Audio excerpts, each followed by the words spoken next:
Assalamualaikum warahmatullahi wabarakatuh. Alhamdulillah, kita bisa melanjutkan ke video yang keempat atau part keempat ya untuk 10 hari belajar teknisi handphone untuk pemula ya. Di video kali ini pembahasan kita adalah tentang masih di peralatan dan penjelasan tentang apa saja peralatan yang dibutuhkan untuk servis handphone. Nah, kali ini materinya adalah tentang pinset atau tool yang lainnya juga. Pertama nanti kita bahas tentang pinset dulu. Pinset itu digunakan kalau dalam servis handphone itu untuk yang paling sering dipakai adalah menjepit komponen ya. Menjepit komponen yang kecil yang ada di PCB. Nah, ini saya akan bahas dulu beberapa jenis pinset yang saya pakai. Jadi pinset di sini ada dua ya, ada yang lurus seperti ini, pinset yang lurus, ini lurus, ini lurus. Jadi kita nyebutnya ini pinset lurus, sedangkan yang ini pinset yang bengkok. Jadi pinset lurus dan pinset bengkok. Pada saat kapan ini kita pakai? Ya contohnya pada saat mau melepas ataupun memasang komponen pada PCB. Oke, contoh misalkan ini ada PCB. Nah, pada saat nanti teman-teman servis, misal mau melepas salah satu komponen yang ada di sini, misalkan kapasitor nih misalnya. Kan ini posisi PCB-nya kan untuk melepas harus di blower ya. Harus dipanaskan komponen tersebut menggunakan blower. Nah, tentu kondisi PCB dan komponen itu kan menjadi panas. Jadi tidak mungkin kita pegang menggunakan tangan ya. Tangan kita bisa terbakar. Maka kita butuh alat bantu yaitu pinset. Nah, contohnya ini nanti pinset kita pakai untuk memegang atau menjepit komponen seperti ini. Nah, contoh kita mau melepas kapasitor. Jadi kapasitornya kita blower, kita panaskan. Setelah timahnya cair, sambil tetap kita blower, nah ini bisa kita angkat. Nih, jadi si kapasitor itu bisa diangkat dengan aman, jadi tidak mental dan sebagainya. Nah, karena itu pinset itu harus dijaga betul ya, ujungnya ini jangan sampai rusak atau bengkok. Maksudnya dijaga bagaimana? Nah, misalkan jangan sampai jatuh, misalkan pinsetnya jatuh ke bawah, ke lantai. Nah, itu bisa mengakibatkan pinsetnya menjadi bengkok. Atau pinsetnya jangan dipakai untuk mencongkel ya, misalkan mencongkel melepas fleksibel begini misalkan. Nah, itu kita butuh alat bantu lain, jangan menggunakan pinset. Jadi biasakan pinset itu khusus untuk memegang komponen. Oke ya, seperti itu. Nah, mengenai panjang pendeknya, seandainya nanti teman-teman butuh yang panjang, misalkan mau ngelepas IC misalnya, mau lepas IC, kalau takut tangannya panas kena dari blower ya, suhu dari blower, nah itu bisa menggunakan pinset yang lebih panjang, misalkan ini. Nah, jadi bisa agak lebih jauh nih dari komponen nih. Oke, jadi dengan pinset yang panjang ini tangan kita itu jauh dari panas blower. Oke ya, itu tergantung ya, tergantung selera aja sih, mau yang lebih panjang atau mau pakai yang pendek. Oke, tadi untuk pinset yang lurus. Nah, misalkan kalau pinset yang bengkok bagaimana? Ya sebenarnya sama saja ya, mau pakai yang bengkok mau yang panjang itu opsional, bebas saja. Mau yang lurus boleh, yang bengkok boleh, tergantung ya, tergantung kita sebagai teknisi itu lebih nyaman pakai yang mana, karena semuanya memang bisa dipakai ya. Tapi kalau yang misalkan yang bengkok ya, kalau misalkan kalau yang lurus tadi kan begini megang itu. Nah, kalau misalkan agak kurang presisi megangnya ya mungkin bisa seperti ini jadinya. Nih, megangnya begini. Nah, jadi harus rata dia nih supaya pas ya, megangnya itu pas, dia harus rata begini. Kalau seperti ini agak kurang ini. Nah, tapi balik lagi tergantung dari teman-teman nanti nyamannya seperti apa ya, karena ini kan tergantung pribadi masing-masing.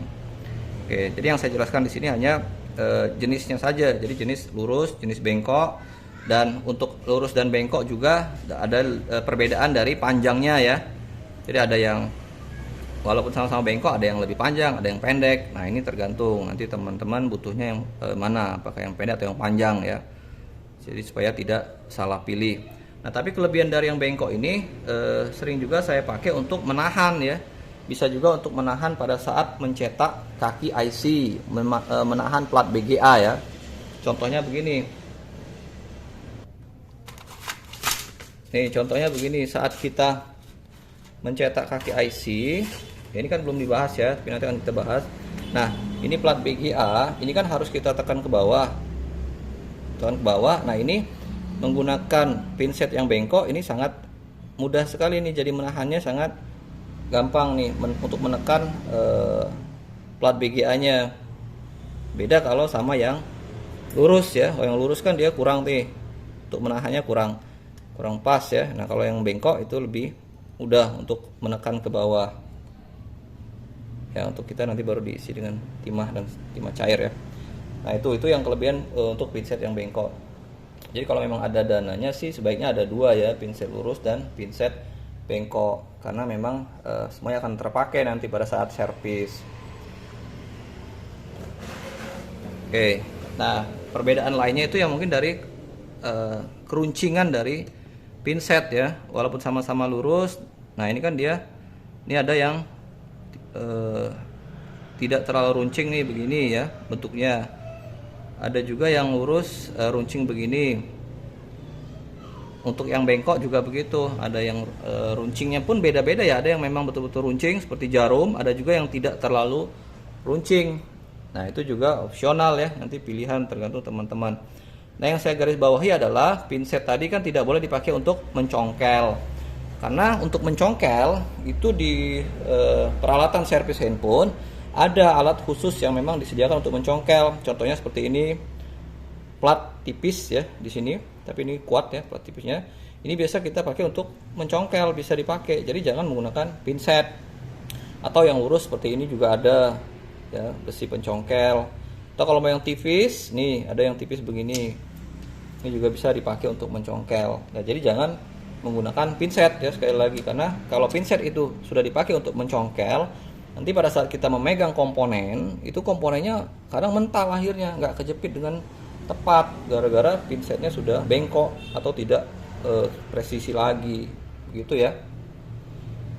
Oke, nah berikutnya kita akan bahas, setelah tadi bahas pinset terus besi untuk mencongkel, berikutnya kita bahas penjepit LCD. Nah penjepit LCD, jadi ini kapan kita pakai? Saat kita mau menjepit LCD setelah diganti LCD yang baru. Misalkan nih contohnya ya, kita ada penggantian LCD. Mana nih contohnya? Nah, misalkan ini nih, kan LCD yang sudah pecah nih ya. Misalnya kita mau ganti LCD yang baru, kan itu kan kita lem tuh, kita lem. Nah, supaya dia rapat ke frame-nya LCD-nya setelah dilem, nah itu kan butuh dijepit. Nah, ini salah satu contoh alat penjepit LCD supaya antara LCD dengan frame itu betul-betul rapat. Nah, tapi di sini harus bijak ya, penggunanya harus hati-hati, karena kalau misalkan framenya belum terlalu rata dengan LCD, itu pada saat kita jepit, ya itu justru nanti bisa malah retak atau pecah LCD-nya. Jadi harus hati-hati ya penggunaannya. Ini penjepit LCD, jadi saya harusnya menjelaskan tentang alatnya saja nih. Cara penggunaannya nanti harus lebih waspada ya, jangan sampai ini kan lumayan kencang tuh jepitnya, jadi bisa mengakibatkan pecah atau retak pada LCD yang baru dipasang tadi. Itu yang pertama yang begini, penjepit LCD. Ada juga yang modelnya begini. Nah ini juga bisa dipakai untuk menjepit LCD juga nih, posisinya begini. Nah kalau ini kelebihannya kekencangannya bisa kita atur, kita sendiri yang putar di sini. Nah kalau yang ini tadi kan nggak bisa nih. Nah ini penjepit LCD ya, untuk membantu supaya LCD benar-benar menempel dengan kuat pada frame. Terus untuk alat bantu lain, teknisi juga sering menggunakan karet ya, karet gelang. Nah jadi bisa juga kalau nggak ada alat ini menggunakan karet gelang nih, tinggal diikat saja karetnya di sini yang menggunakan karet gelang. atau kalau enggak menggunakan lakban. Lakban juga bisa. Lakban. Jadi banyak ya, intinya bagaimana caranya supaya LCD itu rapat dan aman. Jangan sampai retak atau pecah. Oke. Mungkin itu dulu ya supaya video tidak terlalu panjang untuk yang video yang part keempat ini. Ya mudah-mudahan nanti kita bisa lanjut lagi ke video yang berikutnya. Saya tutup. Assalamualaikum warahmatullahi wabarakatuh. Salam teknisi amanah dan profesional. Jika Anda suka video ini, silakan subscribe, aktifkan loncengnya, like, comment, and share agar kami makin semangat untuk membuat video berikutnya. Baiklah, Sekian dulu untuk video kali ini. Sampai ketemu lagi di video berikutnya. Wassalamualaikum warahmatullahi wabarakatuh.